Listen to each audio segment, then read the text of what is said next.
Environmental Sociology, topic 90. Regulatory discourses in environmental.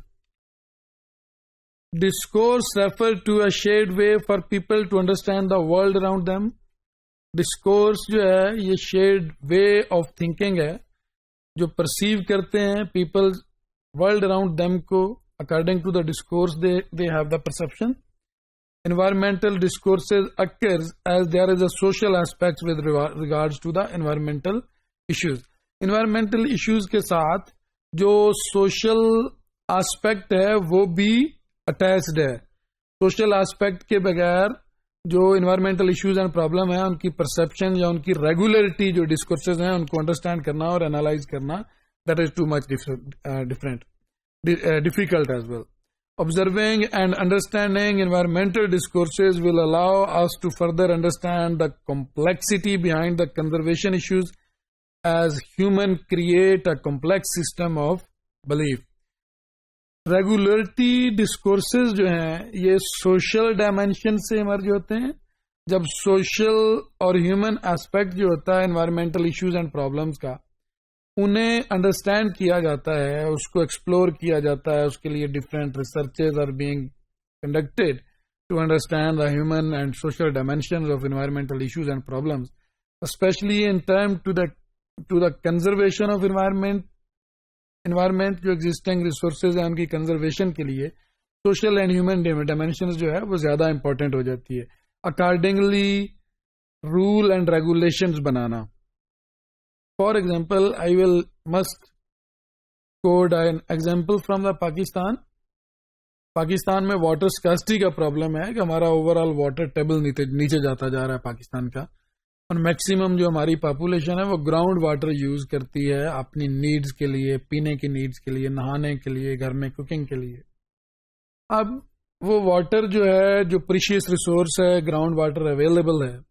अब इस सारे मामले में जो सोशल और ह्यूमन डिमेंशन है वो बहुत इंपॉर्टेंट है, क्योंकि हाउस होल्ड लेवल पे भी और ओवरऑल सोसाइटल लेवल पे भी वाटर का मिसयूज भी होता है, अब्यूज भी होता है. घर में टैब खुला है, खुला ही रहेगा, उसका रिस्पॉन्सिबल यूज नहीं है कि वाटर प्रेशियस रिसोर्स है, ये टैब हम बंद करें. अभी वो जो वाटर वेस्ट होता है, जो मिसयूज होता है, उसको रोकना कैसे है, उसके लिए फिर रेगुलेटरी फ्रेमवर्क्स होते हैं कि ऐसी कोई ना कोई रेगुलेटरी फ्रेमवर्क्स बनाने पड़ेंगे कि जो सोशल एंड ह्यूमन डायमेंशन है वाटर की उसको अंडरस्टैंड किया जाए, अकॉर्डिंगली रूल एंड रेगुलेशंस उसको बनाए जाए. उसको हम वाटर गवर्नेंस भी कहते हैं कि एनवायरमेंटल गवर्नेंस भी कहते हैं कि जैसे घरों में के बाहर जैसे बिजली का मीटर लगा हुआ है इस तरह वाटर का मीटर लगा दिया जाए. तो उसमें 2-3 तरह के फायदे होंगे. एक तो ये है कि लोग रिस्पॉन्सिबल यूज करेंगे कि कहेंगे बाहर वाटर मीटर लगा हुआ है, इतना ज्यादा पानी यूज करेंगे उतना ज्यादा बिल आएगा, तो एक responsible use of natural resources हो जाएगा. इसको हम कहते हैं कि ह्यूमन एंड सोशल डायमेंशन को अंडरस्टैंड करके उसके लिए regulatory frameworks banana.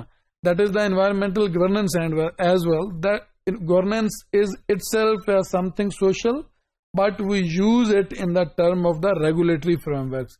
So to understand the environmental crisis, environmental issues and problems, and especially when there are debates of the environmental conservation that are directly related to the human and social dimension of environment. When human and social dimension of environment are being understood, they are responded with some regulatory frameworks, like in terms of the water crisis, might be something like the water metering if that is available in the households. From one side, उससे environmental conservation की जा सकती है, misuse and abuse of water जो है उसको रोका जा सकता है. दूसरी साइड पे एनर्जी की बचत हो सकती है कि जब पानी कम यूज होगा तो एनर्जी भी कम यूज होगी, और एनर्जी कम यूज होगी तो ओवरऑल जो मैसेज जो कॉम्प्लेक्स सिस्टम है, एनर्जी कम यूज होगी तो ओवरऑल जो ग्रीन हाउस गैसेज हैं, जो एनर्जी प्रोड्यूस करने में जो एनवायरमेंटल डैमेज होता है वो भी कम होगा. So these are the complex process that are directly related with the human activities, human and social dimension, and need to be responded in the regulatory frameworks.